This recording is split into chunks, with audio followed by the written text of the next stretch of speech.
सुन रहे हैं जासूस।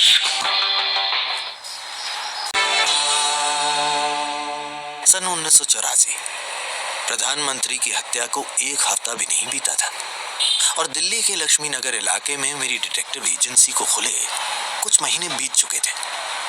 मैं छोटे मोटे केसेस से बोर हो चुका था। मेरे कॉलेज का दोस्त और मकान मालिक का बेटा बंटी अक्सर महंगी सिगरेट का पैकेट फूंकते हुए मेरे साथ मेरे ही ऑफिस में पड़ा रहता था। उस दिन मैं अपने क्लाइंट बत्रा साहब, हमारे किराने वाले की फाइल तैयार कर रहा था। वैसा ही मामूली केस जिसमें यह मालूम हुआ कि उनकी होने वाली बहू पहले से ही तलाकशुदा थी। खैर, टाइपराइटर की खटपट के बीच मेरा फोन बजा और बंटी फोन उठाने के लिए दौड़ पड़ा। हाँ हेलो, हाँ मैं बंटी चौक से बोल रहा हूँ। अरे किसी चौक से नहीं बोल रहा, बंटी चौक से बोल रहा हूँ, चौक से। हाँ जी, एक मिनट। भुवन, तेरा फोन है। Hello hello Bhuvan, this is Ramesh Pawar. आपने मेरा नाम तो सुना ही होगा। जी जरूर सर, केंद्रीय मंत्री रमेश पवार को कौन नहीं जानता, लेकिन आपने मुझे Bhuvan Bhuvan Bhuvan Bhuvan, I will come straight to the point, okay. आज या कल में प्रमिला नाम की एक महिला एक मिसिंग अंगूठी के सिलसिले में आपसे मिलेंगी। आप तो जानते ही हैं ऐसे मामलों में कुछ खास मिलता नहीं है, इसलिए मैं चाहता हूँ कि आप एक अच्छी फीस वसूल कर लें और केस को रफा दफा कर दें, ओके। मैं कुछ समझा नहीं सर, अगर तफ्तीश करूंगा तो पूरी कर। देखिए, आए दिन ऐसी हजारों चोरियां होती रहती हैं, लेकिन होता क्या है, कुछ नहीं मिलता, ओके। ये लड़की भी यूं ही परेशान हो रही है, आप भी मत परेशान होइए, इसलिए मैंने सोचा कि भाई फोन करके पहले आपको इन्फॉर्म कर दूं। Okay sir. एक और बात, आप प्रमिला को गलती से भी ये ना बताएं कि मैंने आपको फोन किया था, ओके ओके। ध्यान रहे। Have a nice day. Have a nice. Hello, Ramesh Pawar असहयोग आंदोलन के चर्चित नेता थे, जो अब केंद्रीय मंत्री हैं। उनका इस तरह अचानक फोन आना और ऐसा केस देना। इधर तन्नू बत्रा की फाइल तैयार करते हुए 3 घंटे कब गुजर गए पता ही नहीं चला। तभी दरवाजे पर दस्तक हुई और प्रमिला अंदर आई।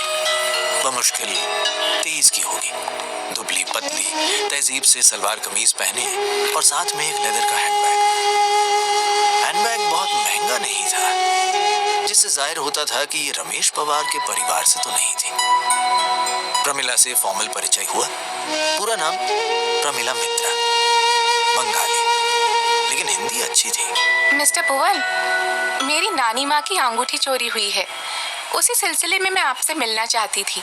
अच्छा, कहाँ से चोरी हुई? मेरी बाड़ी से ही, अलमारी में रखी थी। मैं ऑफिस से घर आई तो पता चला अंगूठी गायब है। और कुछ भी चोरी हुआ, जैसे पैसे, गहने? नहीं, कैश तो कुछ खास नहीं था। हाँ, एक लिफाफे में नानी की कुछ पुरानी तस्वीरें, कोलकाता में जमीन के कुछ कागजात की फोटोस्टेट कॉपीज और अंगूठी रखी थी। यही चोरी हुआ। वैसे कहाँ काम करती हैं आप? मैं अभी 1 महीने पहले ही दिल्ली शिफ्ट हुई हूँ। ओके। शेख डेवलपर्स में टाइपिस्ट की अच्छा। नौकरी करती हूँ। Okay okay okay. Sheikh developers उन दिनों एक बड़ी एस्टेट एजेंसी थी, जिसे उसके मालिक मोइन शेख अपने बेटे अनवर के साथ मिलकर चलाते थे। अखबारों की माने तो अनवर अपने कुछ दोस्तों को बिजनेस में पार्टनर बनाना चाहता था और मोइन इसके सख्त खिलाफ थे।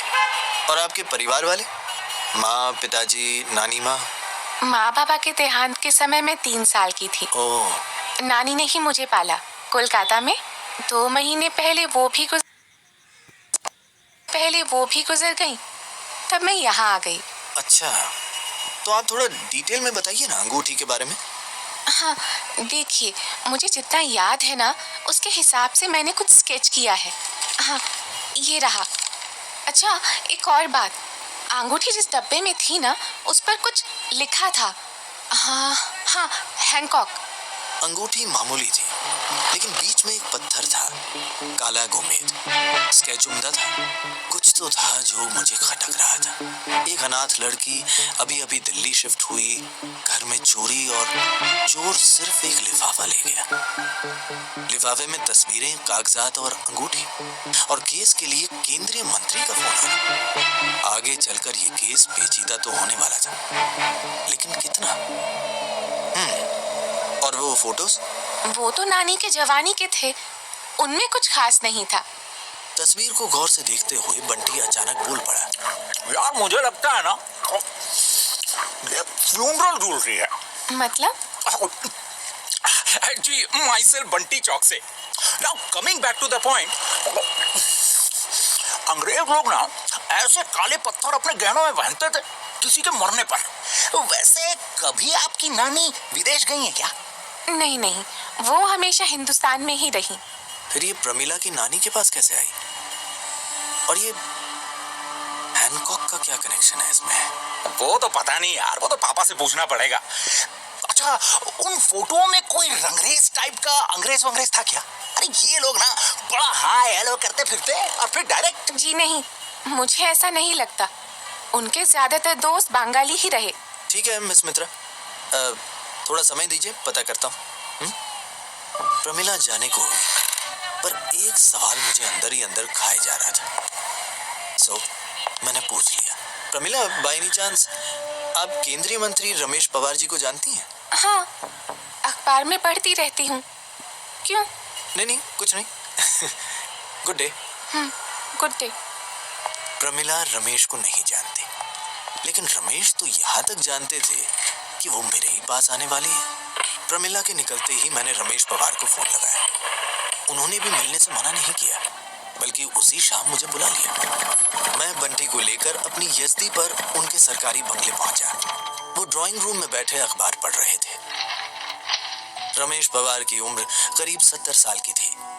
मजबूत कंधे और ऊंचा कद। गांधी आंदोलन ने जो इन्हें प्रसिद्धि दिलाई, उसी पर इनका राजनीतिक करियर टिका। आइए उन्होंने मेरा स्वागत करते हुए लॉन में लगे चेयर पर बैठने का इशारा किया। बंटी चौक से। प्रणाम सर। चलिए ना। मुझे तो आपसे इतनी आसान मुलाकात की बिल्कुल भी उम्मीद नहीं थी। अरे ये सब तो चलता ही रहता है भुवन जी। अभी स्वर्गीय मैडम का सुपुत्र भी हमसे मिलने आया था। ओके, हमारी कोशिश है कि वो भी पार्टी ज्वाइन कर ले। देखते हैं क्या होता है। ओके सर, सीनियरिटी के हिसाब से तो आप ही बैठिए ना गद्दी पर। आप पत्रकार भी हैं क्या? नहीं, ये बस ऐसे ही बड़बड़ाता रहता है सर। Bunty, sorry sir. नहीं ठीक है। बताइए कैसे आना हुआ? सर मेरे कुछ सवाल थे। जैसे आप कभी कलकत्ता गए हैं? 2-3 बार गया हूँ चुनावी रैलियों में। क्यों? सर, वो जो प्रमिला का केस आया था ना सुबह, उसमें कलकत्ता का नाम आया है। लेकिन मैंने तो आपको चलिए अब आप आ ही गए हैं तो जो पूछना है पूछिए। ओके। आपको कैसे पता चला कि प्रमिला मेरे पास ही आएंगी? और आपने मुझे केस को इग्नोर करने को क्यों कहा? नहीं, देखिए मेरे एक दोस्त प्रमिला के परिचित हैं। ओके, अब उन्होंने मुझे एक चिट्ठी में कहा कि प्रमिला परेशान है और ऐसे केसेस में कुछ मिलता भी नहीं, इसलिए मैंने कहा कि पहले आपको इन्फॉर्म कर दूं। वैसे कहीं आपको मुझ पर शक तो नहीं? Very funny joke, sir. Ramesh Pawar ने उस दोस्त का नाम नहीं बताया। बस वो बात को इधर से उधर घुमाते रहे। चाय पीकर हम उनके घर से निकले और बंटी अपनी गर्लफ्रेंड से मिलने महरौली चला गया। मैं इंडिया गेट सर्कल के पास ट्रैफिक सिग्नल पर रुका ही था कि तभी पीछे से एक मैटाडोर तेजी से आकर मेरे पैरेलल में खड़ी हुई। खिड़की खुली और एक बंदूक मेरी तरफ से। मुझे कुछ समझ में आता इसके पहले मैं लगभग इंच भर से बचा। मैंने सिग्नल तोड़ते हुए तुरंत अपनी मोटरसाइकिल को भगाया। मैटाडोर भी मेरे पीछे आई। मैं रोड पर लंबा जाता। अगले ही पल मोटरसाइकिल को बाईं ओर अंदर जा रही गली में मैंने मोड़ दिया। मैटाडोर अब नहीं दिख रही थी। जाहिर था ऑफिस या घर पर भी उनकी नजर होगी। उस वक्त तक मैंने ऐसा कोई केस नहीं लिया था जिसके लिए मेरा खून हो सके, सिवाय गुरमीत के। मैंने फौरन पहाड़गंज की ओर रुख किया, जहाँ प्रमिला रहती थी। उसके घर के बाहर सन्नाटा था। मैं दूसरी मंजिल पर उसके फ्लैट तक गया और दरवाजा खटखटाया। प्रमिला, तुम्हारा यहाँ रुकना सेफ नहीं है, जल्दी चलो। कहाँ? हुआ क्या है? अभी थोड़ी देर पहले मुझ पर कुछ लोगों ने हमला किया और वो तुम तक भी आएंगे। अब जल्दी चलो। उसने तुरंत अपना हैंडबैग उठाया और मेरे साथ नीचे आ गई। हम दोनों उसी गली के छोर पर झाड़ियों में छिपकर बैठ गए। गहरा सन्नाटा था। तभी मैटाडोर वहां पहुंची। 6 लोग अपना चेहरा ढके हुए उतरे और प्रमिला के फ्लैट की तरफ गए। उनमें से एक के हाथ में बंदूक थी। प्रमिला के चेहरे से ही उसके डर का अंदाजा लगाया जा सकता था। थोड़ी देर में वो लोग नीचे आए और गाड़ी में बैठकर चले गए। मैंने थोड़ी देर नहीं चुप कर बैठने का फैसला किया। पवन, मैंने आपको पूरी बात नहीं बताई। मुझे पता है, अब बताओ। दरअसल मैंने अपने माँ बाबा को कभी नहीं देखा, बस नानी ने कहानियाँ सुनाई थी। करीब 1 साल पहले मैं अखबार पढ़ रही थी, तब मेरी नज़र दिल्ली के बिल्डर मोइन शेख की तस्वीर पर पड़ी।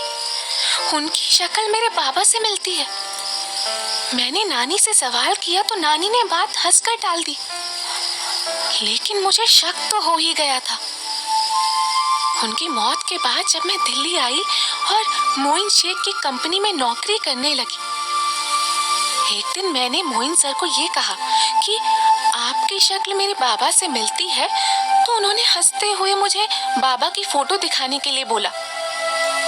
उस दिन जब मैं घर गई तो मैंने पाया कि अलमारी में से वो लिफाफा गायब है जिसमें माँ बाबा की फोटो थी और साथ ही वो अंगूठी भी। मैं आपको इस मामले में नहीं लाना चाहती थी, लेकिन अंगूठी नानी की आखिरी निशानी है, इसीलिए मैंने आपको ये सब नहीं बताया।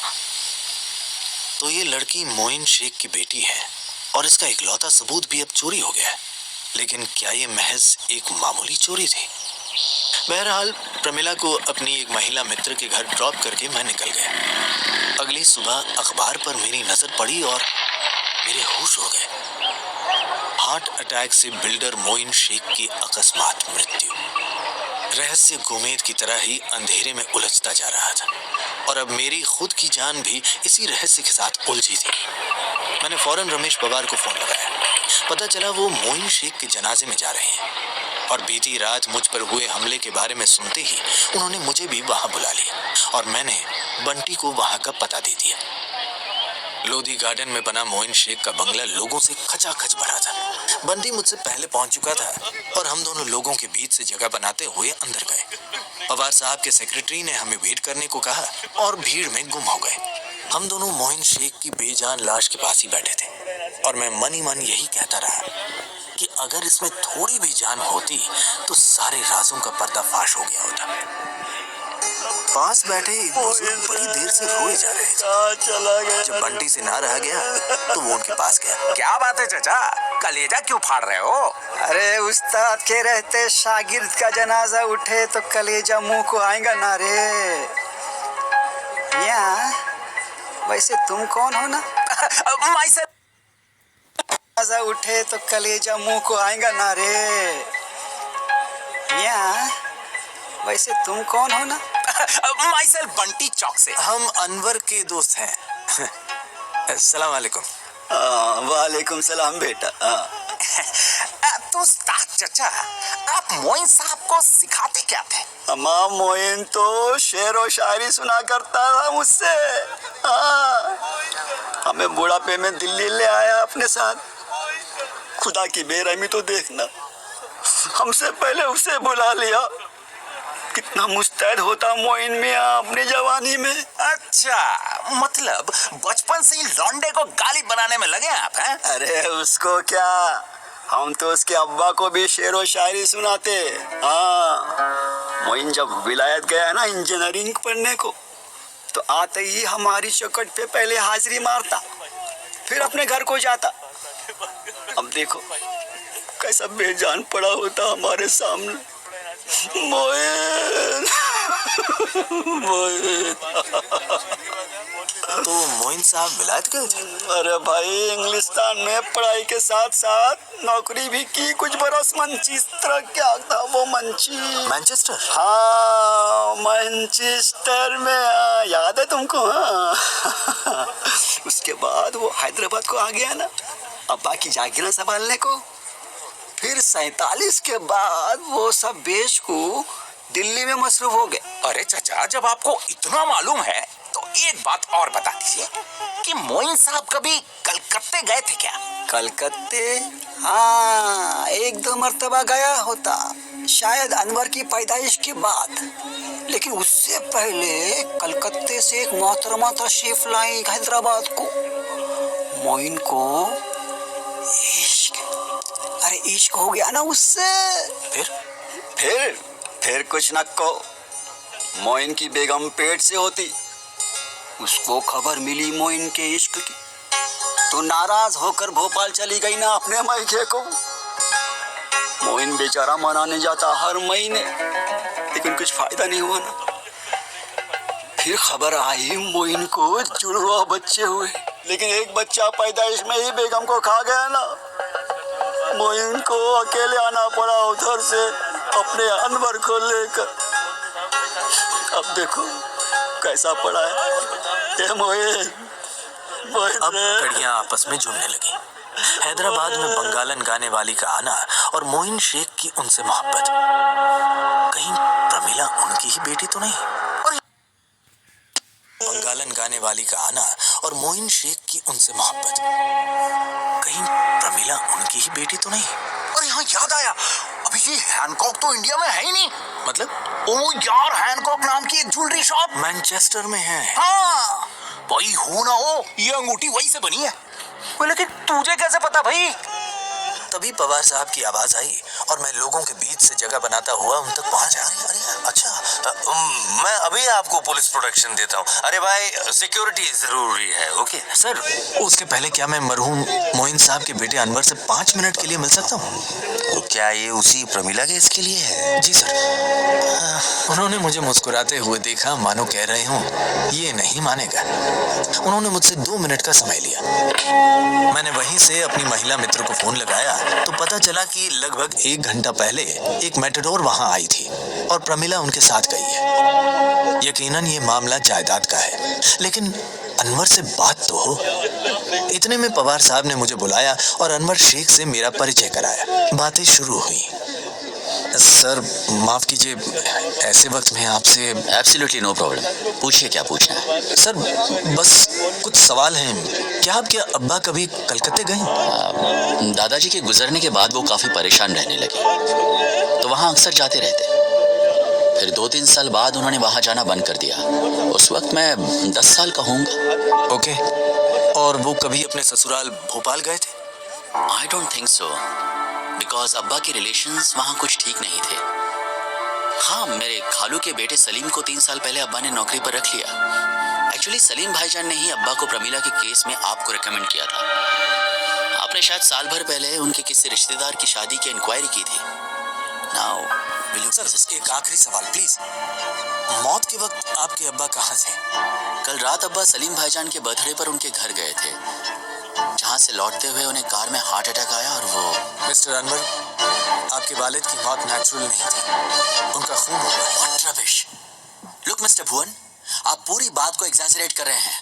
अगर ये मजाक है तो it's really a very bad joke, समझे आप मेरी बात को। मैंने अपनी डिटेक्टिव एजेंसी कुछ महीने पहले ही खोली थी, तो सलीम मुझे 1 साल पहले कोई केस कैसे दे सकते हैं?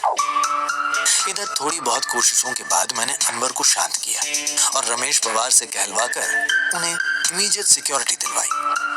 पहले मेरा शक अनवर पर था, लेकिन उससे बात कर ये पूरा शक कहीं और ही शिफ्ट हो गया। मैंने एक प्लान बनाया और अनवर से कहकर सलीम को फोन मिलाया, जिसमें अनवर ने सलीम से कहा कि उन्हें मोइन शेख की एक चिट्ठी मिली है सलीम के नाम और वो उनके घर आ रहे हैं। थोड़ी बहुत ना नुक्र के बाद सलीम मान गए। मैं, अनवर और बंटी एक कार में निकले और 10 मिनट बाद दूसरी में पुलिस। रास्ते में मैंने अनवर से कुछ बातें साझा की जो आपको आगे पता चलेंगी। सलीम के घर की गली पहुंचकर मैं अनवर के साथ उसके फ्लैट तक गया और बंटी को खिड़की के पास खड़ा किया। अनवर ने घंटी बजाई। मैं दरवाजे के पास छुपकर उनकी बातें सुनने लगा। ओह अनवर, आओ। ऐसे हालत में आने की क्या जरूरत थी, मैं ही आ जाता। और फोन पर तुम किस चिट्ठी की बात कर रहे थे? अब अब्बा के ऑफिस से एक चिट्ठी मिली है जिसमें उन्होंने लिखा कि कल रात आपने उनका खून किया था। क्या बकवास कर रहे हो तुम? उनकी मौत हार्ट अटैक से हुई है, तुम मुझ पर इल्जाम। मुझे सब पता है सलीम। अब बताओ प्रमिला कहाँ है? अच्छा, तो तुम ही बताओ क्या गलत किया मैंने? इस जायदाद पर कायदे से मेरा हक होना चाहिए था, लेकिन सब कुछ तुम्हें मिल गया। क्यों? जब मैंने हक मांगा तो एक मामूली मैनेजर की नौकरी के सिवा कुछ नहीं दिया। क्या कसूर था मेरा? हक? तुम्हारा कौन सा हक? अनवर हम दोनों जुड़वा भाई हैं और हमारी अम्मी पैदाइश के वक्त नहीं 4 साल पहले मरी हैं। हमारी पैदाइश के वक्त उन दोनों का तलाक हुआ था। फिर अब्बा ने तुम्हें शहजादा बना दिया और मुझे उस हालत में छोड़ दिया। मुझे मेरा हक चाहिए। उन्होंने नहीं दिया तो तुम दोगे। चलो अंदर। और प्रमिला? उसने कौन सा हक छीना? अरे अब्बा और अम्मी का तलाक उसकी माँ की वजह से ही तो हुआ है। वो प्रमीला और उसका जमुना पार का जासूस, तुम दोनों को खत्म करने के बाद उसका भी इंतजाम करना है। जमुना पार की गलियां बड़ी तंग होती हैं सलीम साहब, पर हम जैसे लोग वहां भी पार्किंग ढूंढ लेते हैं। तो आपके राज ढूंढना कौन सा मुश्किल काम था? तुम कौन हो? भाई, जमुना पार का जासूस। पोल अब खुल चुकी है, बस अब शांति से सरेंडर कर दीजिए, वरना पुलिस तो बाहर ही खड़ी है।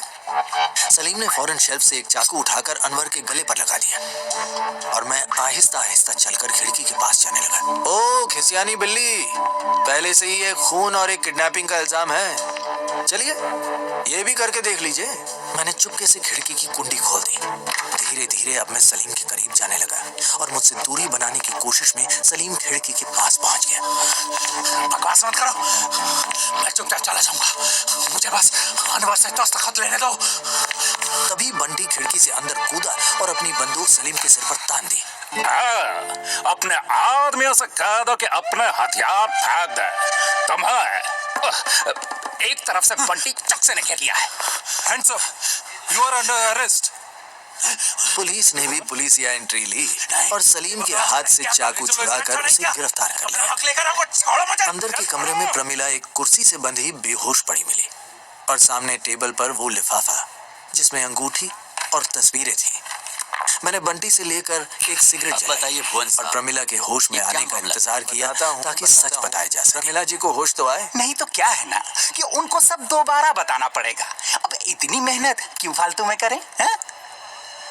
शुरू से शुरू करते हैं। आपके पिता मोइन शेख को एक बंगालन गायिका यानी प्रमिला की मां से प्यार हुआ। मोइन साहब ने मैनचेस्टर में रहते एक अंगूठी खरीदी आपकी अम्मी के लिए, लेकिन प्यार के चलते मोइन साहब ने वो अंगूठी मिसेस मित्रा को भेंट कर दी। इधर आपकी अम्मी को इस मोहब्बत की जानकारी मिली तो वो नाराज होकर भोपाल चली गई, जहां आपका और सलीम का जन्म हुआ।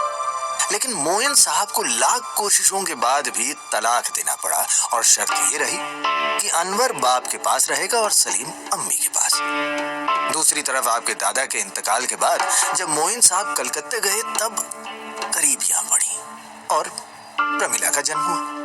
लेकिन मोइन साहब अनवर मियां के बारे में सोचकर प्रमिला को वहीं छोड़कर वापस आए।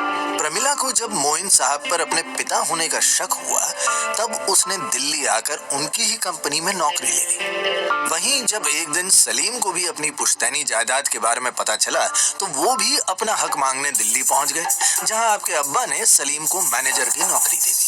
अब जब प्रमिला ने मोइन साहब से अपने पिता का जिक्र किया तो सलीम साहब को डर लगा कि आप पहले से ही अपने अब्बा के वारिस थे और ऊपर से अब ये भी आ गई।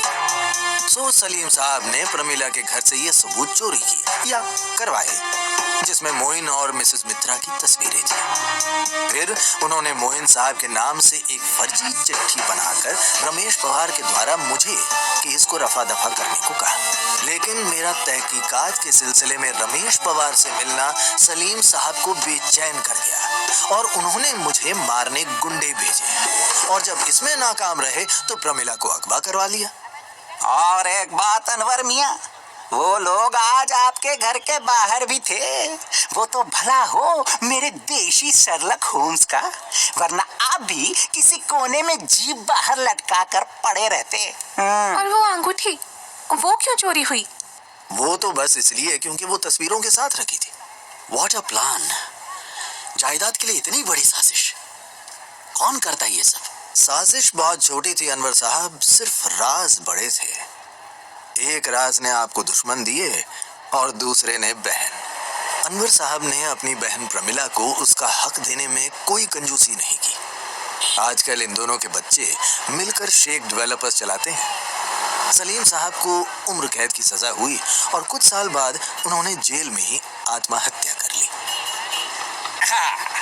हाँ तो मिस्टर भुवन पांडे, बस सामान बांध ले बेटा, कहवा पियेंगे, बिरयानी खाएंगे, काजू खाएंगे, सेब खाएंगे, खूबसूरत वादियों में गुलाबी गुलाबी। अबे क्या हुआ, कहाँ जाना है? कश्मीर बेटा, कश्मीर।